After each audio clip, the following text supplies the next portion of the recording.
नमस्कार। इलेक्शन तक के नए सीज़न क्या हाल है एलबी में आपका स्वागत है। आज हमारे साथ चर्चा में है पूर्व बोर्ड मेंबर्स विनोद तिवारी और विवेक श्रीवास्तव। स्वागत है आपका। आज हम चर्चा करेंगे पिछले बीते साल के अंदर हुए कुछ कार्यों की, क्या अच्छा हुआ, क्या बुरा हुआ, क्या हो सकता था और क्या होना चाहिए। विवेक जी, स्वागत है आपका। आप पिछले बोर्ड के अंदर ट्रेजरर रह चुके हैं और अब की बार आप शायद प्रत्याशी नहीं हैं। कोई विशेष कारण आपका प्रत्याशी ना होने के पीछे? एक तो समय की बहुत किल्लत थी, फोकस करना था कुछ फैमिली मैटर्स पे, और दूसरा जो मैं सोच के आया था जो करूँगा वो सारे प्लान्स हमारे फुलफिल हो गए, इसलिए इस बार नहीं हुआ। तो आपको लगता है कि जो आप सोच के आए थे वो सब कुछ आपने कर दिया है और अब कुछ भी बाकी नहीं है? एक बस मैंने सोच के आया था कि पुराना जो सिस्टम है जहाँ पे ओपेक्यूनेस था, डिक्टेटरशिप थी, उससे चेंज करके डेमोक्रेसी की तरफ पूरी एलबी मूव करे, तो वो कर पाया। और साथ ही अकाउंटेंसी जो हम लोग शेयर करते थे, bank statements, profit and loss, वो स्ट्रीमलाइन हो गई, ग्रीनरी अच्छा हो गया। बट एक मन में एक डिससेटिस्फैक्शन है कि स्ट्रे डॉग के ऊपर कुछ काम नहीं कर पाया। करा तो टोक रहा हूँ आपको बीच में जी। बिल्कुल ऐसा नहीं है कि खाली एक स्ट्रे डॉग वाला मुद्दा है, मुद्दे तो काफ़ी और भी हैं। आते हैं उन चीज़ों के ऊपर, चर्चा में ज़रूर आएंगी वो सारी की सारी बातें। विनोद जी, स्वागत है आपका। You are known as the lift man as far as LB is concerned. Lift के ऊपर आपने काफ़ी कार्य किया, लेकिन आप भी अब की बार प्रत्याशी नहीं है। कोई विशेष कारण? विवेक जी, बहुत बहुत धन्यवाद आपका, और एलबी का भी बहुत बहुत धन्यवाद, क्योंकि मुझे पिछले एक साल में यहाँ से जो प्यार और मोहब्बत मिला उसे मैं पूरी ज़िंदगी याद रखूँगा। सबसे बड़ी चीज़ एलबी में आके आपने जो क्वेश्चन पूछा कि दोबारा क्यों नहीं आ रहा हूँ, बिल्कुल मैं आऊँगा, आने वाले सालों में मैं आऊँगा। इस बार जो दायित्व मुझे दिया गया था उसे मैं निभा चुका हूँ। OEM आ गया है, कुछ लोगों के कंसर्न है, हम बाद में बात करेंगे उसे कैसे टैकल करना है। WTP प्लांट्स हो चुका है, पूरे बोर्ड ने उसमें कोशिश की है कि कैसे करना है, और जो बाकी चीज़ें थी वो भी हमने उसमें किया है। तो बहुत सारा काम किया है, और मैं चाहता हूँ कि यंग एनर्जी और आए, और ताकि एक अच्छी, अब आपसे ज़्यादा यंग और क्या होगा? नहीं बिल्कुल होगा, और एक पूल सा बनेगा यंग लोगों का आके एक फ्यूचर में, ताकि। लेकिन आपको ऐसा नहीं विनोद जी, आपको ऐसा नहीं लगता कि एक कंटिन्यूटी की ज़रूरत थी जहाँ पे ये लिफ्ट का और बाकी के टेक्निकल कामों की बात है? उसके लिए विभोर जी मैं कहीं नहीं जा रहा, मैं यहीं हूँ। और मुझे जो लोग अभी बोर्ड से अभी आ रहे हैं वापस इलेक्शन में, मुझे उन पे पूरा भरोसा है। स्पेशली अगर बात करूँ तो संजीव ने बहुत हेल्प की। इवन उनकी डायरेक्ट लिंक है कोने MD से। मैं जहाँ भी फंसा उन्होंने मेरी हेल्प की, और इस प्रोजेक्ट को एग्जीक्यूट कराने में ग्राउंड लेवल पे तो मैंने बहुत काम किया, लेकिन कहीं कहीं लगता था कि चीज़ें कैसे बढ़ेंगी। मैं भी कहीं कहीं डिप्रेस होता था कि मतलब क्या पता कर पाऊँ ना कर पाऊँ। वहाँ पर संजीव ने मेरा बहुत साथ दिया, इवन पूरे बोर्ड ने साथ दिया। चलिए, इसको हम एक प्रमोशनल इवेंट नहीं बनाते हैं और चर्चा करेंगे। नहीं ऐसा कोई नहीं है। मैं बस इसका इम्पोर्टेंस चर्चा काम के ऊपर चर्चा अगर हो तो ज़्यादा अच्छा है। नहीं। संजीव जी एक प्रत्याशी हैं, हम चर्चा नहीं करना चाहेंगे उसके ऊपर। जरूरी है सर कि मैं प्रोजेक्ट में काम कर चुका हूं। जब सारी चीज़ें खत्म हो जाती हैं कि एग्रीमेंट में क्या लिखा है, क्या टर्म्स कंडीशन है, तो वहाँ लाइजनिंग एक चीज़ होती है। उसमें ये हमारे पास स्ट्रेंथ थी, इसलिए मैंने बताना जरूरी समझा, इसलिए एलबी के सामने। चलिए ठीक है। विनोद जी, लिफ्ट के कामों के ऊपर और उन सब चीज़ों के ऊपर हम फिर से आते हैं। माफ़ी चाहूँगा दर्शकों कि हम थोड़ा इधर उधर कर रहे हैं टॉपिक्स को, लेकिन दो जो मेंबर्स हैं हमारे साथ, उन दोनों का कार्यक्षेत्र एकदम ही अलग अलग है, तो थोड़ा बहुत ऊपर नीचे होता रहेगा, और हम दोनों का पार्टिसिपेशन एक्सपेक्ट कर रहे हैं। विवेक जी, जैसा कि आपने कहा, फाइनेंशियल ट्रांसपेरेंसी, अकाउंटेबिलिटी, दोनों चीज़ों के ऊपर शायद कोई दो राय नहीं है कि बहुत अच्छे से काम हुआ, लेकिन कहीं कुछ कमी तो अभी भी लगती है। जैसे अगर मैं आपसे बात करूं कि प्रॉफिट एंड लॉस स्टेटमेंट जो आपकी आ रही है अभी, उसके अंदर क्या हमारा एक मंथली एक्सपेंडिचर सेट हो गया है? यस, मंथली एक्सपेंडिचर को हम दो पार्ट में डिवाइड कर सकते हैं कि रेगुलर एक्सपेंडिचर है, तो रेगुलर एक्सपेंडिचर बहुत फिक्स है, जो हम FM को पेमेंट करते हैं, इलेक्ट्रिसिटी के खर्चे हैं, थोड़े बहुत कंज्यूमेबल्स हैं, तो वो फिक्स है। उसके अलावा जो बीच में प्रोजेक्ट लिए जाते हैं उसके खर्चे होते हैं। यस, आज के दिन में हमारे पास पूरी विजिबिलिटी है कि खर्चे क्या होंगे, और नेक्स्ट स्टेप जो अकाउंट चेक्स एंड बैलेंस का होता है वो होता है बजटिंग कंट्रोल्स। तो नेक्स्ट AOA उस पर ध्यान दे सकती है, बजट बना सकती है, और उसके ऊपर काम कर जी बिल्कुल विवेक जी, यही मैं आपसे जानना चाह रहा था कि जैसे एक फाइनेंशियल प्रूडेंस की अगर मैं बात करूं, कैम पे अराइव करने के लिए एक मंथली रेवेन्यू और मंथली एक्सपेंडिचर, अगर ये दो चीज़ें हमारे सामने हैं, जो मुझे नहीं लगता कि आपकी किसी भी स्टेटमेंट से आज तक निकल के आया। जिस समय हम लोगों ने कैम रिड्यूस किया था, कैम कैलकुलेट किया था क्या होना चाहिए, उस समय जीबीएम में हमने पूरा शेयर किया था कैलकुलेशन कि प्रोजेक्टेड एक्सपेंडिचर क्या होंगे, किस तरह से उसको स्क्वायर फीट में डिवाइड करके कैम होना चाहिए, और वो हमने डिसाइड किया था 2.9 होना चाहिए। तो ऑब्वियसली ये एक्सरसाइज है जो साल में एक बार ज़रूर करनी चाहिए और नए बोर्ड को फिर से करनी चाहिए। और जहाँ तक मेरा मानना है अभी के इनकम एक्सपेंडिचर को देखते हुए 2.9 अगले एक साल तक आराम से रखा जा सकता है। चलिए, अपने दर्शकों को हम इन फाइनेंशियल फिगर्स के अंदर ज़्यादा नहीं घुमाएंगे, जो मुद्दे की बातें हैं उनके ऊपर आते हैं। विवेक जी, आपका दूसरा एवं तीसरा कार्यक्षेत्र जो था वो था हॉर्टिकल्चर और डॉग्स। हॉर्टिकल्चर के ऊपर आपको काफ़ी ट्रोल किया गया और आपके कार्यशैली के ऊपर भी आपको काफ़ी ट्रोल किया गया, तो उसके बारे में कोई विचार? एक सेटिस्फैक्शन है कि स्टार्टिंग में भले ही ट्रोल किया गया हो, लेकिन पिछले 4-5 महीनों से कोई हॉर्टिकल्चर के बारे में बात नहीं कर रहा है। तो इसका मतलब है काम अच्छा हो रहा है, क्योंकि जब तारीफ़ होती है तो लोग चुप रहते हैं, ह्यूमन नेचर है। और आज जब मैं वॉक करता हूँ चारों तरफ, तो मेरे को कोई ऐसा स्पॉट नहीं दिखता जो बैरन हो। बहुत ज़्यादा पेड़ लगाए गए, और सबसे अच्छी बात है जो अभी दिख नहीं रही है, लोगों को दिखेगी 2-3 महीने में, बहुत सारे फूल के पेड़ लगाए गए हैं, फूल के पौधे लगाए गए हैं, और आने वाले महीनों में आप हर जगह ग्रीन के अलावा बाकी कलर्स भी देखेंगे। जी बिल्कुल मानता हूँ आपकी बात कि सोसाइटी काफ़ी हरी भरी हो चुकी है। विनोद जी, थोड़ी सी और टेक्निकल और लिफ्ट वगैरह के बारे में बात, और कोई ऐसी चीज़ अगर आप हमें बता सकें कि जैसे लिफ्ट को लेके आज भी काफ़ी इश्यूज़ आते हैं कि जो पहले चल रहा था शायद स्थिति के अंदर कोई ख़ास बदलाव नहीं दिखाई दे रहा है। 8400 रुपये तो ज़रूर ले लिए गए, लेकिन बदलाव कहीं पे भी नहीं दिखाई दे रहा है। इसके बारे में कुछ अगर आप खुलासा करना चाहें। विभोर जी, सबसे पहले हमें ये समझना पड़ेगा कि हर जगह से ये हर कॉर्नर से आवाज़ आती है 8400 रुपये। समझना ये पड़ेगा कि हमारी सोसाइटी एक फेज़ में नहीं बनी है, हमारी सोसाइटी डिफरेंट फेज़ में बनी है। फेज़ 1 की अगर लिफ्ट की बात करें तो उनके ऑपरेशन ऑलरेडी 10 साल हो चुके थे, और लिफ्टों की लाइफ जनरली 10 से 15 साल की होती है। अगर कभी ना कभी हमें ये स्टेप उठाना ही था। क्या आप ये कहना चाह रहे हैं कि अब वक्त आ चुका है लिफ्ट को बदलने का? नहीं, एक बार जब OEM आ जाता है तो अगर उसके अंदर कोई भी चीज़ ख़राब होती है तो जेन्युइन पार्ट्स OEM रिप्लेस करता है। नॉन OEM वेंडर था, अगर कोई भी पार्ट ख़राब होता था तो उसकी कोई जेन्युइनिटी नहीं थी कि वो सही है गलत है। दूसरी सबसे बड़ी चीज़ लोगों को समझनी पड़ेगी, जो लिफ्ट होती है कोई भी चला सकता है। अगर उसके सेफ्टी के सारे लॉजिक्स आप बाईपास कर दें तो बहुत आराम से ऊपर आएंगे, नीचे आएंगे, लेकिन उसमें हमारी ज़िंदगी चलती है, हमारे बुज़ुर्गों की ज़िंदगी, बच्चों की ज़िंदगी। इसके जी विनोद जी, सॉरी आपको फिर से बीच में टोक रहा हूँ। एक जो बात बार बार सुनने को मिल रही थी कि लिफ्ट सिर्फ एक इलेक्ट्रोमैकेनिकल इक्विपमेंट है और इसके अंदर इतना खर्चा करने की कोई ज़रूरत नहीं है। तो आपको नहीं लगता, जैसे अभी आपने बोला कि एक बहुत ही बेसिक सी चीज़ है, ऊपर नीचे आने जाने के लिए इस्तेमाल होती है, तो फिर क्यों इतना खर्चा किया हमने OEM को जो लेके आए हैं हम? आई एम श्योर कि उसके अंदर एक ब्रांड का भी कॉस्टिंग जो है, ब्रांड होने की वजह से भी कॉस्टिंग आ जाती है। जैसा मैंने बोला विभोर जी कि लिफ्ट जो होती है उसको सेफ्टी के साथ ऑपरेट करना बहुत बड़ी चीज़ होती है। मेरी एक आदत रही है कि मैं जो भी काम करता हूँ फोकस होके करता हूँ। जब मैं नॉन OEM वेंडर था उसके साथ भी मैंने कोशिश की, ऐसा नहीं था कि फर्स्ट डे से मैं OEM के पीछे गया। जब मुझे कुछ चीज़ें दिखी, बहुत सारे पास्ट इंसिडेंट दिखे कि कहाँ लैप्सेस हैं, और ये पता चला कि उसका और कोई निवारण नहीं है इसके अलावा, फिर हमने काम करना शुरू कर दिया OEM के साथ कि कैसे आना है। आप जो भी बड़ी सोसाइटी देखेंगे, अच्छी सोसाइटी देखेंगे, वहाँ OEM काम करती है। दो ही रीज़न इसके होते हैं, क्योंकि लिफ्ट जो है सॉफ्टवेयर पे काम करते हैं, डिफरेंट लॉजिक्स पे काम करते हैं, और ये मार्केट में अवेलेबल नहीं होते। पायरेटेड सॉफ्टवेयर 1 या 2 साल तक चल सकते हैं, उसके बाद नहीं। यही सबसे बड़ा कारण था कि ARD हमारे नहीं काम कर रहे थे। 22 लाख रुपए के आसपास का खर्चा हो चुका था, फिर भी 19 ARD काम कर रहे थे।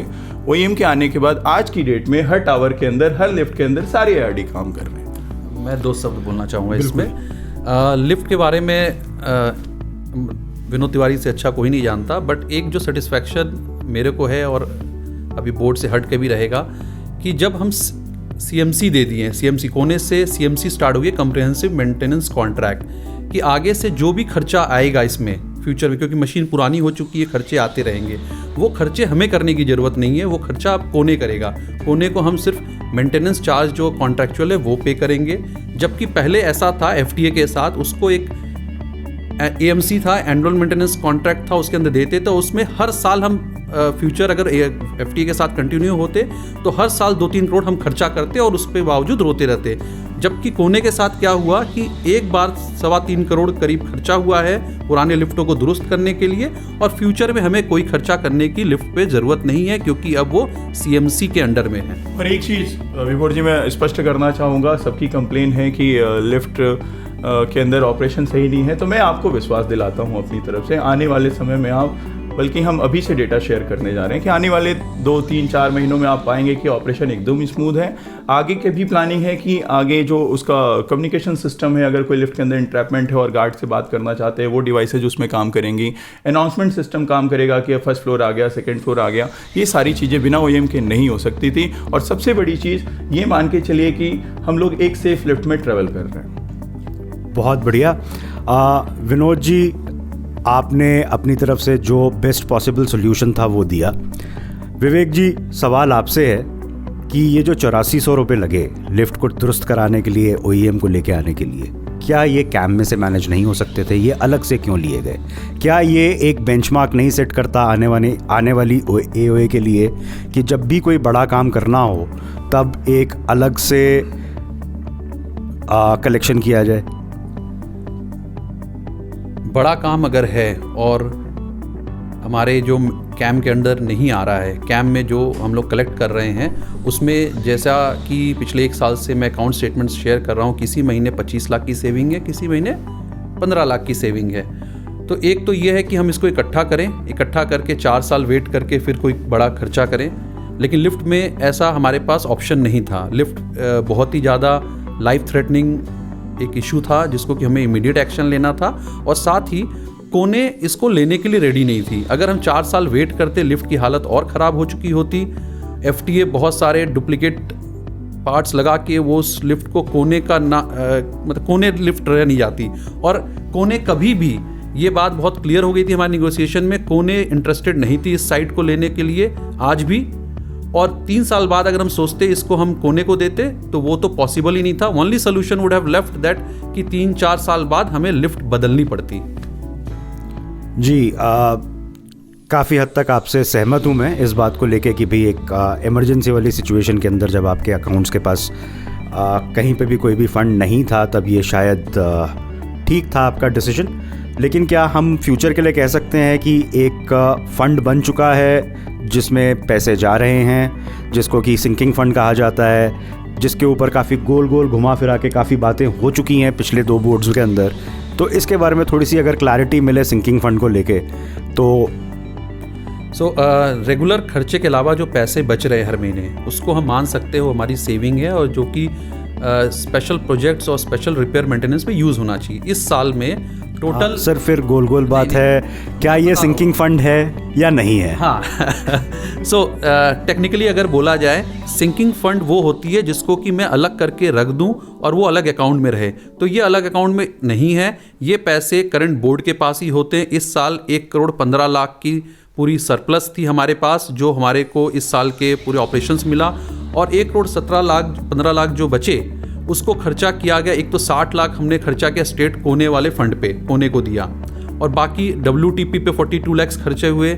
उसके अलावा क्लब फसाड है, बहुत सारे छोटे छोटे एक्टिविटीज़ हैं। इनफैक्ट मैं कुछ दिनों में शेयर भी कर लूँगा लिस्ट की 1 करोड़ 15 लाख कहाँ लगे। विवेक जी, तो इस तरीके से जो भी सरप्लस फंड था वो अब यूटिलाइज हो चुका है काफ़ी हद तक, ये मान के चलते हैं। तो क्या कभी हमारा सिंकिंग फंड बन पाएगा? अगर ये सिंकिंग फंड बनाना है तो क्या हमें कैम बढ़ाना पड़ेगा?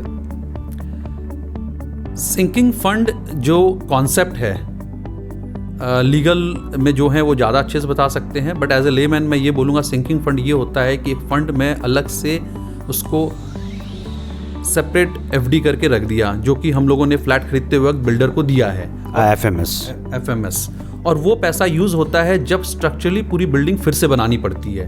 आप फंडामेंटल नहीं, फंडामेंटली लीगली शायद ये सही नहीं है, पर अगर विनोद जी अगर आप इसके बारे में कुछ जानते हो तो बताइए। विभोर जी थैंक यू, ये मुद्दा आपने उठाया। बिल्कुल होगा, फ्यूचर में होगा, लेकिन क्या है, जैसा कि आप जानते हैं ये प्रोजेक्ट इनकम्प्लीट था, तो बहुत सारे खर्चे ऐसे होते हैं जो हमें कैपेक्स नेचर में खर्च करने पड़ रहे हैं। जैसे इस बार हमने WTP में खर्च किया, वो मेंटेनेंस के पैसे से नहीं होना चाहिए था, लेकिन वो सोसाइटी की बेसिक नीड थी, वो पैसा वहाँ डाइवर्ट हुआ। ऐसे ही अब देखेंगे बहुत बड़ा मुद्दा है फायर का, स्पेशली मैं जो भी बोर्ड आएगा उनके साथ लगूंगा, इसकी फायर का जो भी इक्विपमेंट है वो काम करे हमारे LB में। ये भी मेंटेनेंस के पैसे से नहीं होना चाहिए, लेकिन अगर बिल्डर ने नहीं बनाया है तो हमें तो बनाना ही है। तो जब तक ये बेसिक चीज़ें कंप्लीट नहीं हो जाती हैं तब तक सिंकिंग फंड का जो कॉन्सेप्ट है। विनोद जी, केपेक्स और ओपेक्स की जहाँ तक बात आती है, तो क्या हमारे कैम के अंदर कहीं कोई बाइफर्केशन है कि इतना पैसा हमारा केपेक्स में जाएगा और इतना ओपेक्स में? ये विवेक बताएंगे, इन्होंने महीने के खर्चे। मैं आज फिर से without any if and but बोल रहा हूँ, अकाउंट्स में कोई बाइफर्केशन नहीं है। ये जो सरप्लस आता है वही सरप्लस है, चाहे तो हम इस सरप्लस को एक अलग से फंड बना के उसमें पार्क कर सकते हैं, बट इतनी सारी, जैसा कि विनोद ने बताया, प्रॉब्लम्स एरियाज़ अभी पड़ी हुई हैं, उस पैसे को अलग हम पार्क नहीं कर पा रहे, उस पैसे को खर्च करने पड़ रहे हैं। जैसा बताया, फायर फाइटिंग पे खर्च होंगे कुछ, अभी एक बड़ा खर्चा लोग बता रहे हैं टावर पेंटिंग है, तो ये जी बिल्कुल, आपने टावर पेंटिंग का नाम लिया। एक जो चीज़ ये आउटगोइंग बोर्ड से बहुत बड़ी शिकायत जो है कि काम शायद जितने भी हुए वो दिखाई नहीं देते। जो दिखाई देने वाले काम हैं, जहाँ तक ब्यूटिफिकेशन की बात आती है या टावर पेंटिंग की बात आती है, तो इन चीज़ों को क्यों नहीं लिया गया? आप दोनों में से जो भी चाहे जवाब दे सकता है। जैसा विभोर जी जैसा पहले बताया कि सोसाइटी की एक एज हो गई है, मिक्स नेचर है, कुछ अभी लॉन्च हुए हैं टावर, कुछ बहुत दिनों से, कुछ 10 साल हो गए लगभग। तो आप समझिए कि इंफ्रास्ट्रक्चर को अगर हम मजबूत नहीं रखेंगे, पहले प्रायोरिटी इंफ्रास्ट्रक्चर है, इंफ्रास्ट्रक्चर अगर हमारा सुदृढ़ हो जाएगा तो उसके बाद जो पेंटिंग है, उसके बाद जो बाहर और भी कुछ चीज़ें हमें करनी है वो हम कर सकते हैं, बिल्कुल कर सकते हैं, होना भी चाहिए, उससे सोसाइटी की वैल्यू बढ़ती है। लेकिन हमें ये समझना पड़ेगा कि पहले तो हमें इंफ्रास्ट्रक्चर चाहिए। अगर 2-3 एग्जाम्पल बताऊं तो अभी एक्सपेंशन जॉइंट का काम बचा हुआ है। अब बारिश में सबकी कंप्लेंट थी कि पानी आ रहा है, कोई कुछ नहीं कर रहा है, FM नहीं कर रहा है। FM कर रहा है, टेक्निकली आप देखेंगे तो वहाँ हमें एक्सपेंशन जॉइंट को सही करना है। फायर सिस्टम नहीं काम कर रहा है, फायर सिस्टम को पूरा मजबूत बनाना है, तो प्रायोरिटी ये है। लिफ्ट भी उसमें से एक था। तो ईयर बाय ईयर जैसे जैसे ये आएगा, मैं तो यही उम्मीद करता हूँ कि इंफ्रास्ट्रक्चर पहले मजबूत हो जाए, उसके बाद 2-3 साल बाद जो ये आपकी डिमांड है उसको पूरा करेंगे, और मैं उम्मीद करता हूँ उसमें आप भी हमारे साथ रहेंगे। जी बिल्कुल विनोद जी, जैसा कि आपने कहा इंफ्रास्ट्रक्चर को मजबूत करने की बात, एक और चीज़ जो बार बार उठ के आती है वो ये कि जहाँ पे हम अगर मैं बात करूँ काम करने की, या जो भी, जैसे कि आपने बोला केपेक्स, ओपेक्स, अकाउंटेबिलिटी, एक बहुत बड़ा मुद्दा जिसके ऊपर हम लोग आए थे, और शायद इस बोर्ड ने ज़्यादातर ऑलमोस्ट सारे के सारे सर्विस प्रोवाइडर्स को चेंज किया। लेकिन अगर ये बेंचमार्क बन गया और जो भी बोर्ड नया आएगा और वो आके सर्विस प्रोवाइडर्स को चेंज करता रहा, तो कंटिन्यूटी कैसे रहेगी? जो काम आपने बताए अभी इंफ्रास्ट्रक्चर को मजबूत करने के लिए, वो तो तभी कंप्लीट हो पाएंगे जब कंटिन्यूटी रहेगी। इसके बारे में आपका कोई विचार? मैं बोलूँगा, फिर विनोद से हम लोग सुनेंगे। इसमें यह है कि हम लोगों ने एक चीज़ बोली थी आने के पहले कि जो मेजर डिसीजंस होंगे रेसिडेंट्स के रजामंदी के साथ होंगे, रेसिडेंट्स के व्यूज़ लेकर होंगे। तो इस बार जो भी हम लोगों ने चेंज किए हैं वो एडहॉक नहीं किए हैं, लोगों को बता के किए हैं, लोगों से परमिशन लेकर किए हैं। पर ये परमिशन तो फिर से ली जा सकती है। इसमें मैं यहाँ पे परसेप्शन गलत है, मैं माफ़ी चाहूँगा, मैं विवेक को रोक रहा हूँ। हमने कोई भी चेंज नहीं किया, हमने एग्जिस्टिंग वेंडर को मौका दिया, क्योंकि जो CW था उसके डिफरेंट जो कॉन्ट्रैक्ट थे, हमने उसको मौका दिया कि सारे कॉन्ट्रैक्ट को एक प्लेटफॉर्म में लाओ, एक ही कॉन्ट्रैक्ट के अंदर लाओ। जब उधर से डिनायल हुआ, हमने उसको ये भी मौका दिया कि FTA जो काम कर रहा है उसको मॉनिटर करो। वो भी हमारे पास राइटिंग में डिनायल है कि हम लिफ्ट को नहीं देख सकते हैं। तो इस तरीके के जब डिनायल मोड आने लगे तो फिर हम रेजिडेंट के पास गए, डिफरेंट ऑप्शन को लेके, उसमें CW भी एक पार्टी थी। अगर लोगों को पसंद रहता CW का वो तरीका, तो हमने ये डिसाइड नहीं किया, हमने सब कुछ सबके सामने रख दिया। विवेक और विनोद, ये कॉन्ट्रैक्टर्स को बदलने के पीछे ये इल्ज़ाम आता है कि करप्शन है। क्या कोने को लाने के पीछे कोई करप्शन है? खैर विभोर जी, पहली बात तो मैं आपका धन्यवाद चाहूँगा कि आपने ये क्वेश्चन मुझसे पूछा है। जब कोने पे बात हम कर रहे थे, 1 साल लग गया कोने को लाने में। जैसा विवेक ने बोला कि कोने को कोई इसमें इंटरेस्ट नहीं था क्योंकि सोसाइटी पुरानी थी और उनको लॉस होना था यहाँ पे स्टार्टिंग में। किसी ने मुझसे कहा कि विनोद अगर कोने को लाओगे तो कोने एक डिब्बा मिठाई का भी नहीं देगा। इस बात से मैं इतना इंप्रेस हुआ कि मुझे ऐसी ही कंपनी चाहिए, क्योंकि मैं तो 1 साल के लिए आ रहा हूँ लेकिन आगे आने वाले लोगों को मिठाई के डब्बे ना मिले। तो ये आपसे कहा गया था? बिल्कुल, मुझसे बोला गया था और मैं इसको अच्छा मानता हूँ। उन्होंने इसलिए बोला था, तारीफ की थी कि कोने अच्छी कंपनी है और वो किसी को कुछ देती नहीं है, तो इससे मैं बड़ा इंप्रेस हुआ। और OEM, क्योंकि बेसिकली मेरा इंजीनियरिंग बैकग्राउंड है, ऑलरेडी मैंने power plant, fertiliser plant, process plant में काम किया हुआ है, तो मुझे मालूम है कि OEM का इंपॉर्टेंस क्या होता है। मैं कुछ ऐसा नहीं बोल रहा हूँ कि मुझे बहुत ज़्यादा कुछ मालूम है, लेकिन यहाँ पे जो लिफ्ट को काम करके सीखा है, लोगों से मिलके सीखा है, और आज भी मुझे मालूम है कोई कितना भी कह ले, अगर वो मुझसे बात करेगा तो मेरी बात को समझेगा और विश्वास के साथ हम आगे बढ़ेंगे। विनोद जी, अफवाह तो ये भी है कि आप अपनी लिफ्ट कंपनी खोलने वाले हैं।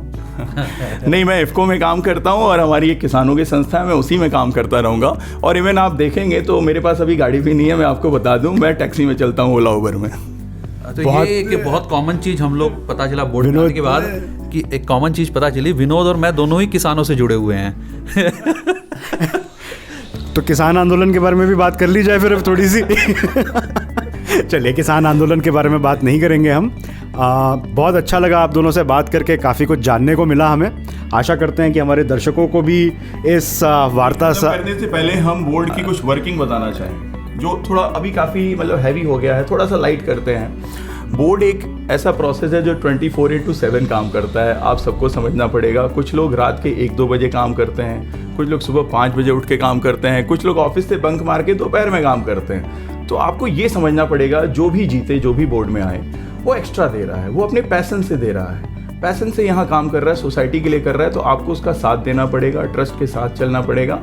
हाँ, जरूर है, डिसीजन मेकिंग में लोगों का इन्वॉल्वमेंट होना चाहिए। और इसमें बोर्ड की मैं तारीफ करूंगा कि इस बार का जो कॉन्सेप्ट विवेक के द्वारा इनिशिएट किया गया था, बोर्ड ने उसका समर्थन किया था, काउंसिल ऑफ टावर का। उसका सबसे बड़ा फायदा ये रहा कि हमें रियल टाइम बेसिस पे जो पॉलिसी हमने ड्राफ्ट की, एक तो उस पर क्या फीडबैक आ रहा है, पॉलिसी को एग्जीक्यूट करने के बाद क्या रेजिडेंट के सामने चैलेंजेस आ रहे हैं, उस बेसिस पे, रियल टाइम बेसिस पे अगर कुछ उसमें चेंजेस करने थे वो किया। और इस बार सबसे बड़ा, विभोर भाई, एग्जाम्पल है कि 4 प्रत्याशी हमारे सामने हैं जिनके पास एडमिनिस्ट्रेशन का एक्सपीरियंस है। तो इस मामले में बोर्ड की मैं तारीफ करना चाहूँगा कि उन्होंने बिल्कुल, उसके सिवा मेरे ख्याल से डाइवर्सिटी के ऊपर भी हम बोल सकते हैं कि पिछली बार 2 फीमेल प्रत्याशी थे, अब की बार 7 हैं। बिल्कुल बिल्कुल। एक और लाइटर मोमेंट की बात हो रही है, तो विनोद से मैं पूछूंगा, हम लोग 9 बोर्ड मेंबर्स, हम लोग 1 साल काम किए, बहुत मज़ा आया काम करके सबके साथ, सबके अलग अलग स्वभाव। तो कुछ हर एक के बारे में मैं चाहूँगा एक वर्ड में अपना कुछ प्रतिक्रिया की, कि उनके नाम लेते क्या याद आता है। चलिए, वो मैं पूछ लेता हूँ आपसे। आप पूछ लीजिए। नाम तो शायद मुझे सबके याद ही हैं। तो सबसे पहला नाम तेज प्रकाश जी। तेज प्रकाश, जैसा उनका नाम है वैसे ही वो तेज हैं और बुढ़ापे का बिल्कुल असर नहीं है। वो FM में वो 5 से 6-7 घंटे रहते हैं और सबसे बड़ी बात, वो सबसे ज़्यादा यंग हैं इतनी एज में आने के बाद भी, तो मज़ा आता है उनके साथ काम करने में। संजीव सिंह। संजीव सिंह सबके प्यारे, जब भी कहीं कोई दुविधा हो, कहीं डिस्प्यूट हो, तो बस संजीव को याद करो। वेद प्रकाश। वेद का भी था कि वेद अचानक से सोच समझ के ही, मतलब अचानक से कोई रिप्लाई नहीं करते थे, बहुत ही एनालिसिस करने के बाद करते थे, तो बहुत ही गंभीर, नपे तुले शब्दों में, एग्जैक्टली, नपे तुले शब्दों में वेद भाई थे। नपे तुले आप उनको बोल सकते हैं। अभिनय। विवेक बताएंगे। Angry young man. कभी कभी सुबह उठते थे तो बहुत सारे उनके सवाल होते थे ग्रुप में, तो कई घंटे बीत जाते थे उनके सवालों का जवाब देते हुए, लेकिन उन्होंने काफ़ी हमारे ऊपर अंकुश बना के रखा पूरे साल भर। अभिनय के बाद माफ़ कीजिएगा, मैं थोड़ा सा भूल रहा हूँ नाम। कमल का नाम ले लें। कमल, द केयरिंग लेडी, जो उसने व्हाट्सएप पे भी दिखाया कि कैसे रेजिडेंट की मदद करनी चाहिए। वो एक भी व्हाट्सएप मैसेज को मिस नहीं करती थी और फिर उसको FM से फॉलोअप लेती थी। इस मामले में उसकी तारीफ करना चाहूँगा। Amit Sharma. The night man. कौन बताया? जब हम लोग सब लोग सो जाते थे तो हमें पता होता था ये सोसाइटी बहुत सेफ हैंड में है। रात के 3 बजे 4 बजे वो नीचे उतरते थे, पूरे राउंड लेते थे, so we were always very safe. And apart from that he was the IT man. All IT related कोई चीज़ होता तो ही यूज्ड टू मैनेज। मेरे ख्याल से आखिरी नाम बचा है हमारे पास, उपवन सैनी। उपवन का जैसा नाम है वैसे ही वो गंभीर और उपवन स्वभाव के हैं। उनके पास कुछ समय की कमी थी, बट जितना समय था उन्होंने अच्छा डिवोट किया बोर्ड में। और सबसे बड़ी बात आप समझिए, जो भ्रम है मैं वहाँ लोगों को बताना चाहूँगा, बोर्ड के अंदर कोई टीम नहीं होती, सारे डाइवर्सिफाइड लोग होते हैं। सबको मालूम है कि सब रेजिडेंट हैं, यहाँ से निकलने के बाद वापस से आपको रेजिडेंट बनना है। और सब खुल के, विभोर भाई, सब खुल के अपने मुद्दे रखते हैं। और ये भी हो सकता है कि कोई अगर मुद्दा आया तो 5 वर्सेस 4 का उस पर रेशियो रहता है, पास होने ना होने का। तो ये सबसे अच्छी बात थी बोर्ड की। 7 नाम हो चुके हैं, बाकी बचे 2। एक विवेक श्रीवास्तव, वो आप दे जिनके बारे में शायद बुरा मत मानिएगा, केला किसी की नहीं सुनता। This was the troll hashtag which was used against you. Don't mind, take it in your spirit. And Vinod as usual the most famous lift man. नहीं, थैंक यू। और दोबारा से थैंक यू कहना चाहेंगे। ऐसा कभी सोचा नहीं था कि जो पिछले 1 वर्षों में जो प्यार और मोहब्बत कमा के हम जा रहे हैं वो वापस से आने की प्रेरणा देता है। और शायद मेरे नाम से कई लोग कहते हैं तुमने बहुत अच्छा काम किया। तो मैं उम्मीद करता हूं कि आने वाले सालों में और भी यंग लोग, बिल्कुल जिनको कोई ना जानता हो, अगर कुछ सोसाइटी के लिए करना चाहते हैं तो बिल्कुल आगे हैं। और विभोर भाई, इस शो का नाम होना चाहिए था कॉफ़ी विद विभोर। नहीं, इस शो का नाम क्या हाल है भी ही रहने देते हैं। और लोगों से भी आपको मिलवाएंगे। बहुत अच्छा लगा आप लोगों से मिलके, वक्त दिया आपने, धन्यवाद। Thank you so much. Thank you.